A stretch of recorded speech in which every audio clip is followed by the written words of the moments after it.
Sir आप सभी को देखकर बहुत अच्छा लग रहा है, good to see you. Kumar sir, मैं आपसे जानना चाहूँगा, काफ़ी लंबे टाइम बाद आपसे मुलाकात हुई, यहाँ पर आज एक गाने का लॉन्च रखा गया है। मैं आपसे जानना चाहूँगा फर्स्ट ऑफ ऑल इस गाने को लेकर आप क्या कहना चाहेंगे, मेरा दिल तेरा होने लगा। काफ़ी एक यूनिक नेम के साथ में एक नया गाना हमने परफॉर्म किया।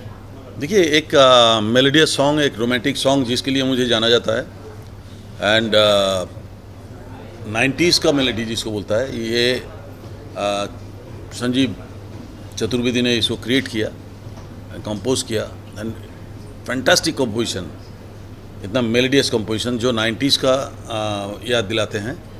इसके साथ मेरा एक नहीं बहुत सारे गाने हैं, मेरा अभी लाइन से गाने और आने वाले हैं बहुत सारा। लेकिन क्या है कि इस गाने में जो मेलोडी था और मेलोडी की वजह से ये लोगों को इतना पसंद आया और जल्दी तो ये मैं चाहता हूँ कि 90s के फ्लेवर जो है वो ज़्यादातर करके आए और लोगों के अंदर और फिर जाए। सर मैं आपसे जानूँगा, सर ने इतनी सारी तारीफ करके आप क्या कहते हैं? किसी भी कंपोज़र या राइटर के लिए ना इट्स अ ड्रीम कि आप सानू दा को एक्चुअली रिकॉर्ड करो and he is a melodic king.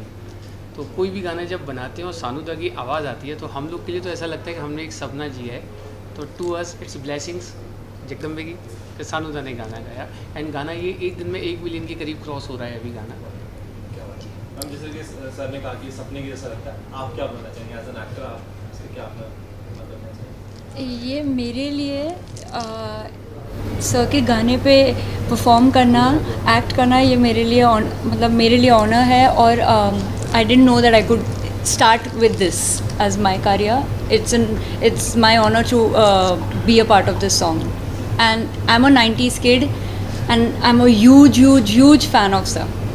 Sir आपने अपने बात में मेंशन किया कि 90s की वाइब मुझे इस गाने के अंदर नजर आती है।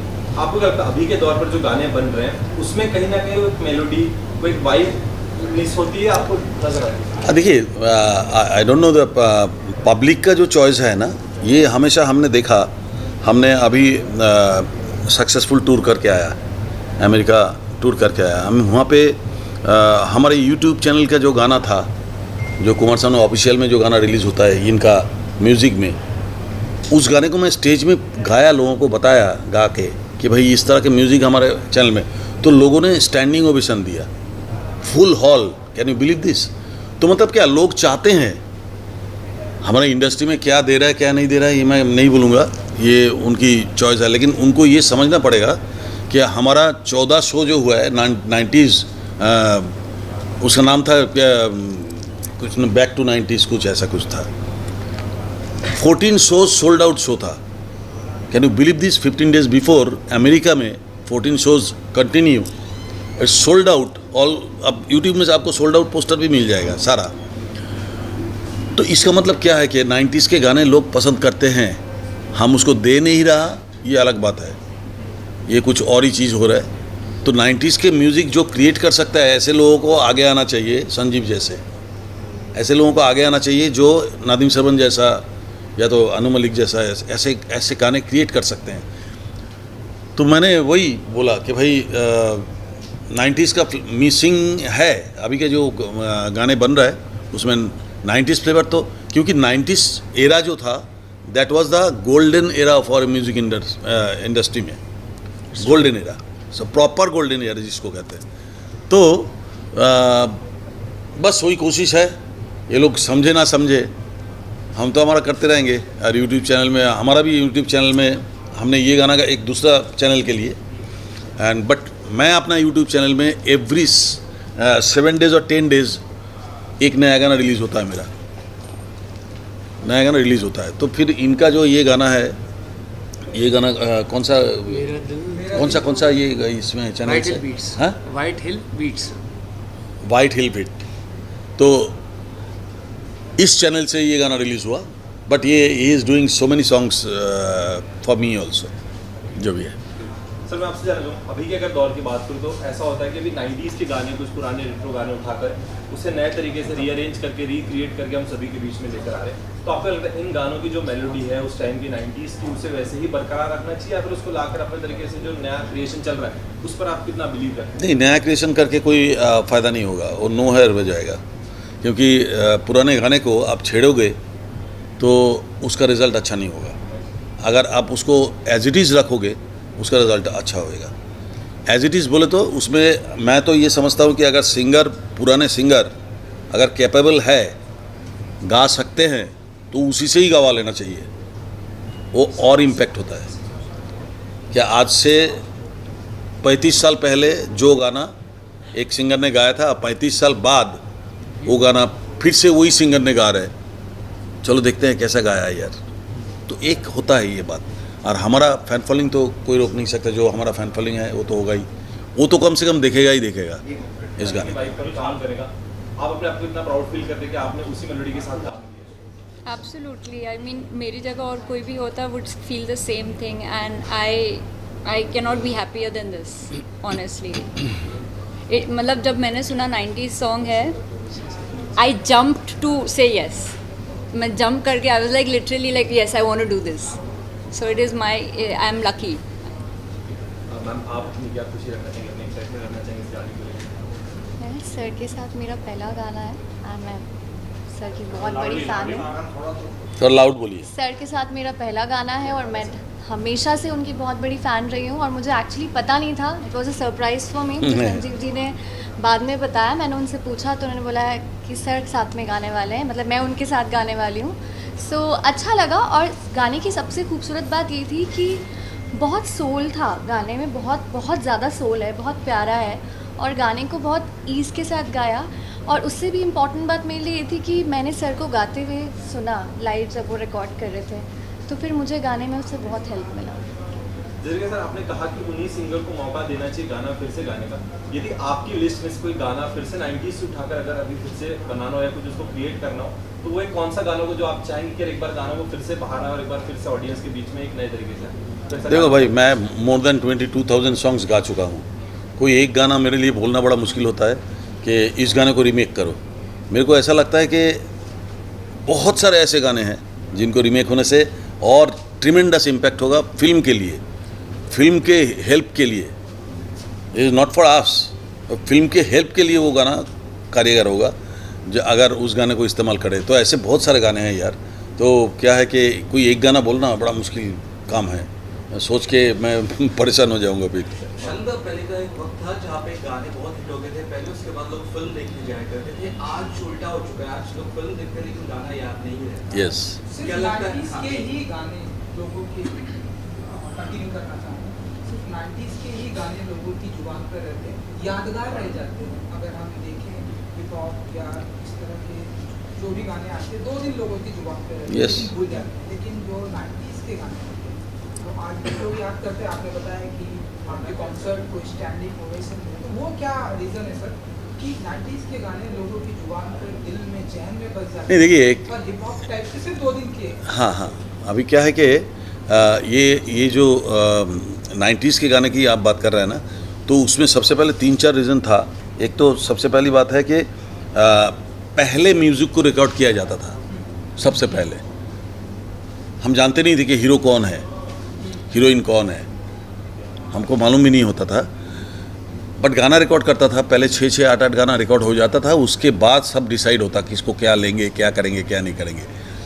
तो गाना जब रिकॉर्ड होता था उसमें ध्यान दिया जाता था पूरा, एक तो लिरिकली, उसके बाद कंपोजिशंस, उसके बाद सिचुएशन। तो हम लोगों ने उसको एक्ट करके गा देते थे। तो ये जो टीम वर्क था, ये पक्का उर्दू का जो शायरी है एंड जो थॉट प्रोसेस है, जो उसका स्टोरी लैंग्वेज, जो कुछ भी एक टोटल टीम वर्क जो होता था उस समय, वो बहुत ऐसा था पावरफुल कि ये पहले लोग सुनते ही सोचते थे कि हम हॉल में जाएंगे। तो पहले गाना उनको खींच के हॉल तक लाते थे।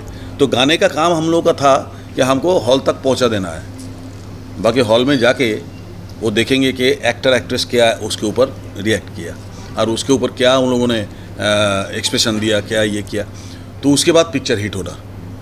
तो ये सब मिला के ना वो चीज़ अभी क्या हो गया, एक म्यूज़िक प्रायोरिटी था पहले कि म्यूज़िक के ज़रिए, म्यूज़िक पिक्चर का आधे खर्चा म्यूज़िक से उठ जाता था, आधे पिक्चर का खर्चा जो है वो म्यूज़िक से उठ जाता था। एंड म्यूज़िक के बाद वो लोग फिर फिल्म शुरू करके फिल्म ख़त्म करते थे। और अगर पिक्चर चल गया तो म्यूज़िक और भी हिट हो जाता, और पिक्चर नहीं भी चला तो भी म्यूज़िक बेच के पैसा कमा लेते थे कंपनीज। तो आई थिंक जब म्यूज़िक का जो एक प्रायोरिटी था, अभी वो है नहीं। वो प्रायोरिटी अभी क्या है, म्यूज़िक को सेकेंडरी कर दिया गया। डालना है तो डाल दो, नहीं तो नहीं डालो तो कोई बात नहीं है, ना भी रखो तो कोई बात नहीं है, ऐसा सिचुएशन हो गया। ये मंदबुद्धि टाइप का बुद्धि है जिन्होंने ये सोच रखते हैं। तो गाना एक ऐसा चीज़ है, not for relaxation, music is a therapy always. और ये फिल्म जब देखने जाते हैं, इतना टेंशन, इतना मारधार, इतना ये, उसमें एक रोमांटिक गाना आता है, एक सॉफ्ट रोमांटिक गाना है, तो थोड़ा रिलैक्सेशन होता है उस समय। तो ये सब चीज़ें इन लोगों को सोचना चाहिए कि हम म्यूज़िक को सेकेंडरी करके अगर पिक्चर को हिट कराना चाहे तो बहुत नामुमकिन है, बहुत मुश्किल है। अभी 100 पिक्चर बनाओगे तो उसमें से 1 या 2 हिट होगा। जैसे हाँ,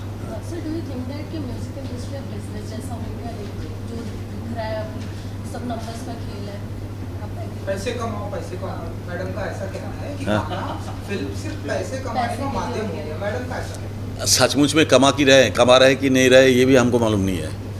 ये उनका पब्लिसिटी है, ये पब्लिसिटी के ज़रिए भी लोगों को खींच के लाते हैं कि भाई 400 करोड़ कमा लिया, 500 करोड़ कमा लिया। अरे बाबा 500 करोड़ कमाए तो चल देखते हैं क्या है उसमें, जाके देखा बकवास बनाना है। तो ये जो चीज़ें हैं ना, ये सब अभी सब पब्लिसिटी स्टंट है। तो पिक्चर को देखो, हमारे उस समय 90s का जो पिक्चर्स है, उस समय ना तो इतना सोशल मीडिया था, ना इतना चैनल्स था, ना कुछ था, खाली माउथ पब्लिसिटी।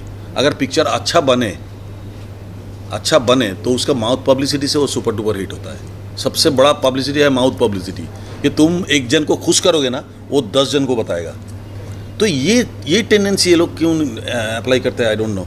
ये सोचते हैं कि भाई हम इसमें ग्रैंडर दिखा देंगे स्विट्ज़रलैंड में, और इसका आम्स्टरडम में शूट कर लेंगे, और कोई स्टोरी नहीं है, बकवास म्यूज़िक है, और सोचता है कि बड़े बड़े स्टार कास्ट, पिक्चर हिट हो जाएगा। और वो कोई सब 1000 100 करोड़ का जो मूवीज़ है, मुँह के बल गिरता है सीधा। इनको अभी तक समझ में नहीं आ रहा है। अभी पता नहीं ये लोग समझे कब, ऊपर वाले इसको सुबुद्धि दे। हाँ बोलो। आर्टिफिशियल इंटेलिजेंस के बारे में कहा गया है कि लोग पुराने गाने नए गाने किसी भी सिंगर से गवा लेते हैं, आपका क्या ख्याल है इसके बारे में? It's a dangerous for us, our society, our industry. AI है, देखो टेक्नोलॉजी तो हम तो बढ़ते ही जाएंगे, टेक्नोलॉजी कोई रोक नहीं सकता। वो हम डे बाई डे हम इम्प्रूव करते हैं। तो वो उसका साइड इफ़ेक्ट जो है, उसका बैड इफ़ेक्ट जो है, हमारे देश में उसको सबसे पहले ज़्यादा करके लोग ग्रैब कर लेते हैं। जो बैड इफ़ेक्ट क्या है, मतलब किस तरीके से मैं पैसा कमा लूँ थोड़ा सा। AI का गुड इफ़ेक्ट बहुत सारा है, बट बैड इफ़ेक्ट भी बहुत ज़्यादा है। हमारे यहाँ पे अगर बैड इफ़ेक्ट को यूज़ करे, समझ लो कोई भी सिंगर के गवा के उसका सेम वॉइस फ्रिक्वेंसी से कुमार सानू बना दिया AI, and that is bad for us, that is bad for all. सबसे बड़ी बात है, तो आप कुमार सानू का गाना सुन रहे हैं, लेकिन आप ओरिजिनल कुमार सानू का गाना नहीं मिल रहा है आपके साथ चीट हो रहा है, ऑडियंस के साथ, सुनने वाले के साथ ये चीट हो रहा है। तो ये बहुत बड़ी डिसएडवांटेज। तो ये है AI। हम तो कहते हैं कि AI के लिए सबसे बड़ा प्रोटेक्शन हो जाना चाहिए। तो AI के लिए प्रोटेक्शन बहुत ज़रूरी है। तो इन क्रिएटिव फील्ड, हाँ, इन क्रिएटिव फील्ड, क्योंकि अभी AI क्रिएटिविटी नहीं कर सकती, AI उस चीज़ को मॉडिफाइड कर सकती है, करेक्ट, टेक्नोलॉजी उसमें इन्वॉल्व कर सकती है। पर क्रिएटिविटी जो होती है, मतलब ऐसा कहावत चलता है, बेवकूफ़ और कलाकार जो पैदाइशी होती हैं, यस। तो AI जो है क्रिएटिविटी नहीं कर सकती। नहीं, वही तो बात बोल रहा हूँ कि AI आपका वॉइस इमिटेट कर देगा, आपका टोनल क्वालिटी इमिटेट कर देगा, लेकिन what about your expression? AI expression दे नहीं सकते, दैट इज़ क्रिएटिविटी। तो क्रिएटिविटी में ये सब चीज़ें होता है, एक्सप्रेशन, फीलिंग्स हो, थ्रोइंग हो, ये सब चीज़ें हमको खुद को करना पड़ेगा, जितना भी AI लगाओ। हम जब कोई सॉफ्ट गाना गाएंगे, सैड गाना गाएंगे, वो AI कुछ नहीं कर सकते। वो गाना सीधा गाना कर देंगे। जैसा हम गाएंगे जब कोई बात बिगड़ जाए, जब कोई मुश्किल, ये होगा AI। और क्रिएटिविटी ओरिजिनल फिल्म में होगा जब कोई बात बिगड़ जाए, ये होगा क्रिएटिविटी आर्ट फील्ड का काम। तो AI और क्रिएटिविटी में ये फ़र्क है, जो AI दे नहीं सकता, वो क्रिएटिविटी को रखना ही पड़ेगा। गानों की आत्मा नहीं होती ना, तो दिस इज द थिंग। पहले मैनुअली म्यूजिक बनाते थे और आज की तारीख में सब डिजिटल बना रहे हैं, उससे क्या सिंगिंग पे असर पड़ा है? देखिए एक चीज़ है, बहुत अच्छा आपने क्वेश्चन किया। ये बहुत डेप्थ वाला क्वेश्चन है, ये सब छोटा मोटा क्वेश्चन नहीं है। देखिए शुरू में हम लोग जब गाना गाने जाते थे, लाइव रिकॉर्डिंग करने जाते थे, तो उसमें डेडिकेशन नामक एक चीज़ है जो टेंशन से ज़्यादा बिल्टअप होता है। मैं आपको बता रहा हूँ एक बात, आप याद कर लेना, उसको मिला लेना।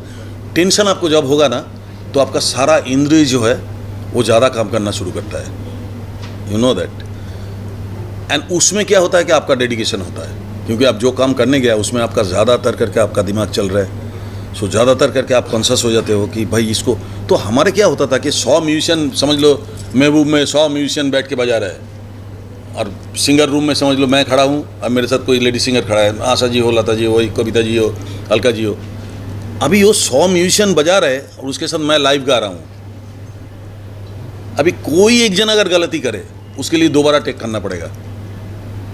तो सोचो अगर म्यूजिशियन गलती करते हैं तो मैं उसकी तरफ देखूंगा,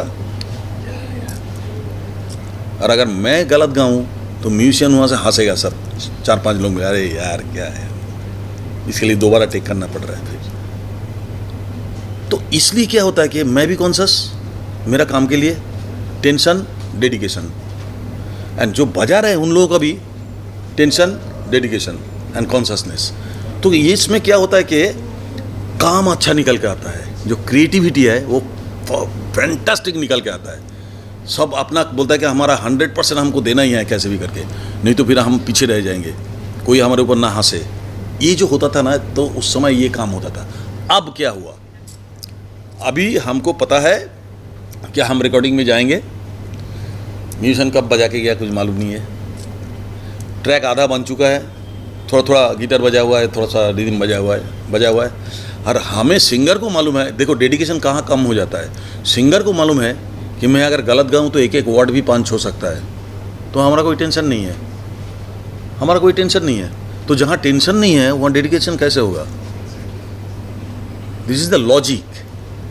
आगे हमारा टेंशन अगर हो बिल्टअप होता है, मैं अभी डर रहा हूँ, मैं गाना गाने से पहले आज भी हमारा हाथ ठंडा हो जाता है, स्टेज पे जाने से पहले भी हाथ ठंडा होता है, रिकॉर्डिंग से पहले भी हाथ ठंडा हो जाता है।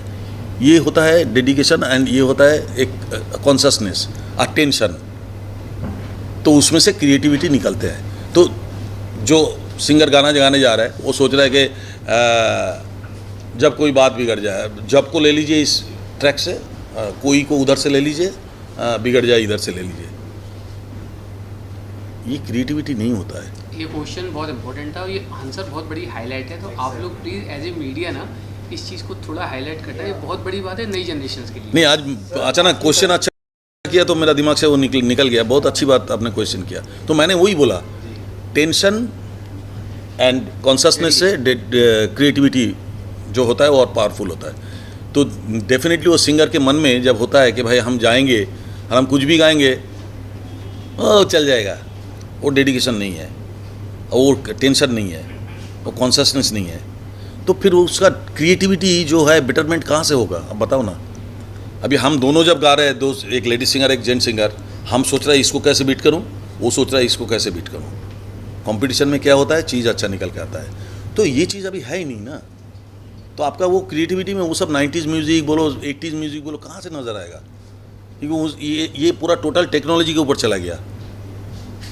टेक्नोलॉजी, हम लोग बोला ना, टेक्नोलॉजी का एक एडवांटेज भी है और डिसएडवांटेज भी है। तो ये खामियां बहुत है इसमें। इसको अगर आर्ट को बचाना है तो टेक्नोलॉजी के साथ साथ आपको गाना भी एट ए टाइम, वो सिंगिंग हो या लिरिक्स हो या कुछ भी हो, एक लिरिक्स राइटर बैठे रहते हैं रिकॉर्डिंग के टाइम में साथ में, कि सिंगर को शब्द बोलने की तकलीफ हो रहा है, इमीडिएट वो उसका 4-5 ऑप्शन दे देते हैं। ये डेडिकेशन होता है कि भाई हमारा लिरिक्स अगर सिंगर ठीक से नहीं गा पा रहा है तो ये हमारा ही बदनाम हो गया, तो मैं ठीक से नहीं गा पा रहा है, वो जगह पे ठीक नहीं बोल पा रहा है, तो इमीडिएट वो 3-4 ऑप्शन दे देता है वहाँ बैठे बैठे। अरे कुमार जी आप ये जगह पे, आप ये जगह पे ये लिख लीजिए, देखिए तो इसको बोल के, तो मैं देखा हाँ उसका मेलोडी के साथ बहुत अच्छा स्मूथली चले जा रहा है। दैट इज़ द क्रिएशन ना, ये तो क्रिएटिविटी है। और क्रिएटिविटी था बोल के ही आज आपके दिमाग में हम बैठे हुए हैं। हम कोई भी गाना अगर गाने जाएंगे तो आप भी मेरे साथ गुनगुनाओगे। मेरा हर शो में मैंने देखा, फर्स्ट 3-4 रोज जहाँ तक नज़र आता है मेरा, हर आदमी एक एक गाने का बोल हमारे साथ गा रहे। तो ये जो दिमाग में डालने की बात है ना, ये सब चीज़ से ही आता है। ये टेंशन, कॉन्शसनेस एंड डेडिकेशन इससे आता है। और इसको ये लोगों ने नज़रअंदाज करके सेकेंडरी कर दिया, बोले इसकी ज़रूरत नहीं है, तो पिक्चर भी इस साइड हो गया। दादा पहले ना जो शूट होते थे, सॉन्ग पिक्चराइज होते थे पहले, उसमें नादरा से 2 राउंड पीछे करो, 3 राउंड पीछे करो, वो चीज़ का जो ये होता है, ये वो अलग ही होता था। यस, हर एक का जो काम है उसको उसका काम के ऊपर ऐसा प्रेशर क्रिएट कर देते थे कि अपना काम आप अच्छा नहीं करोगे तो आगे का सारा काम रुक जाएगा। तो you have to do your job correctly, तब जाके तुम करोगे तो फिर आगे वाला ठीक से करेगा, वो आगे वाला करेगा तो उसके बाद आगे वाला ठीक से करेगा। तो सब लिंक्ड और सब डेडिकेटेड था, और इसलिए काम अच्छा होता था। और तुम्हारा पेट फुल रहा है बहुत देर से, बोलो। अगर आप यहाँ पर अगर आपकी आवाज़ हो जाएगा, आपकी सुनना, आपको लाइव सुनना चाहते हैं, अगर ये गाने कुछ लाइन अगर आप इसका एक गाना था मेरे यूट्यूब चैनल में, मैंने गाया था। अभी मैं अमेरिका में भी ये गा के आया था। मेरे जैसा नहीं मिलेगा मेरे बाद ज़माने में, मेरे जैसा नहीं मिलेगा मेरे बाद ज़माने में, उम्र तेरी ढल जाएगी मेरा इश्क भुलाने में।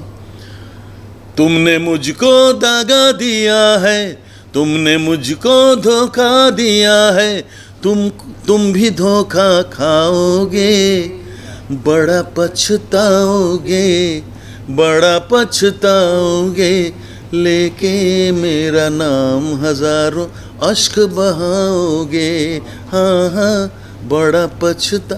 तो ये था गाना।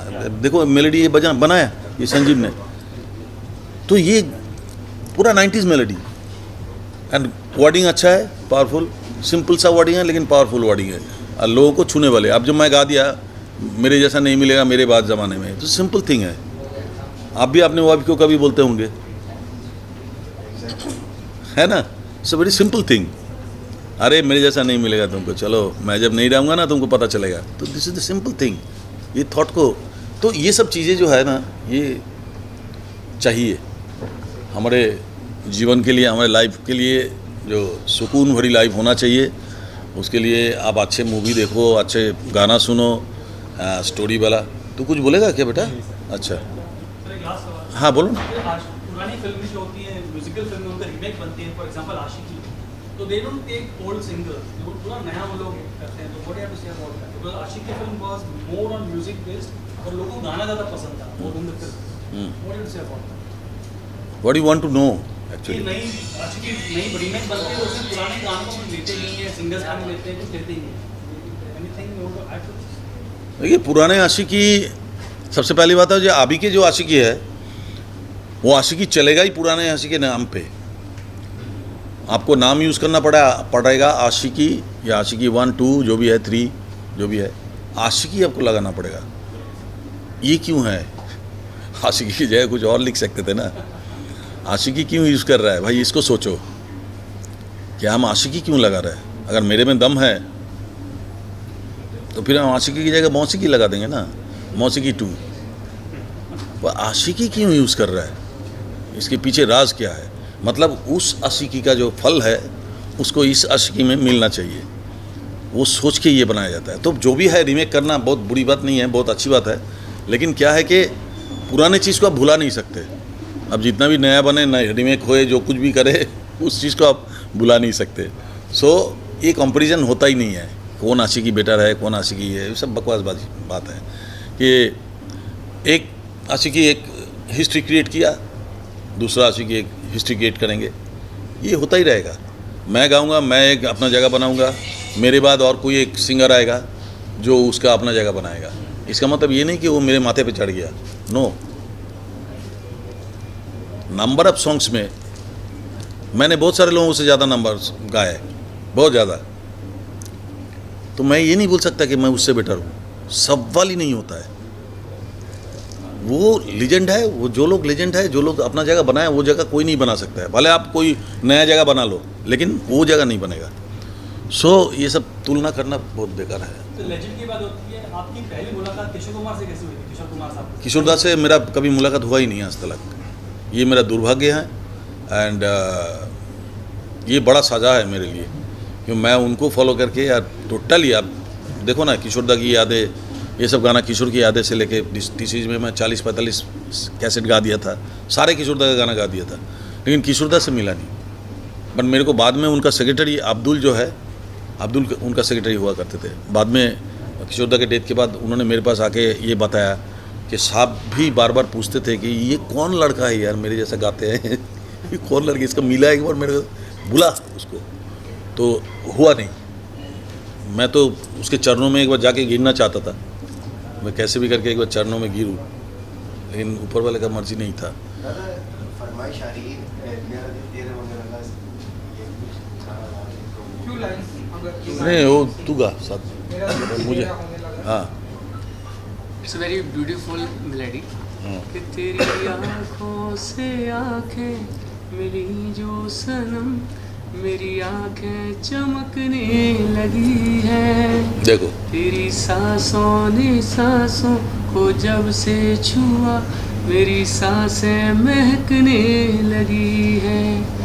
जागी जागी सी आँखों से दिल ये मेरा तेरे सपने संजोने लगा है। मेरा दिल तेरा होने लगा है, मेरा दिल तेरा होने लगा। हाँ Thank you guys, thank you. Thank you. ठीक है, और कोई क्वेश्चन नहीं ना? बस थैंक यू। आप लोग जो बार बार क्वेश्चन करते हो कि देखो ये सोसाइटी का या हमारा खाली हमारा काम नहीं है कि हम म्यूज़िक को, बेटर म्यूज़िक को फिर से लाएं। ये आप लोगों का सबसे बड़ा रोल है इसमें। आप लोग कितना इसको ठीक से पब्लिक तक पहुंचा रहे हो एंड किस तरह से, all depends on you people, media. तो मीडिया को मैं थैंक्स बोलूँगा और मीडिया को हाथ जोड़ करके बोलूँगा कि सही न्यूज़ आप जो बता रहे हैं हम लोग, उसको आप दिखाइए, लोगों तक पहुंचाइए, ये मेरा रिक्वेस्ट है। एंड बाकी ये सोच लेना कि इसके पीछे आप लोगों का भी बहुत बड़ा हाथ है। अभी वो हाथ कौन सा है मैं नहीं बताऊंगा, आप समझ जाओ।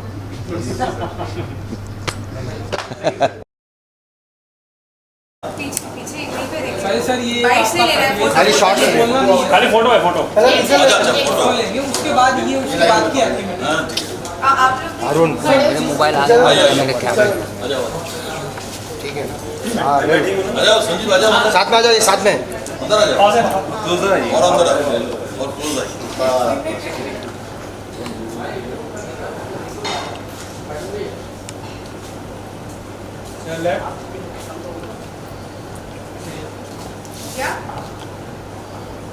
चलो guys. Done Thank you guys. Thank you. Thank you Thank you. वो पेपर सर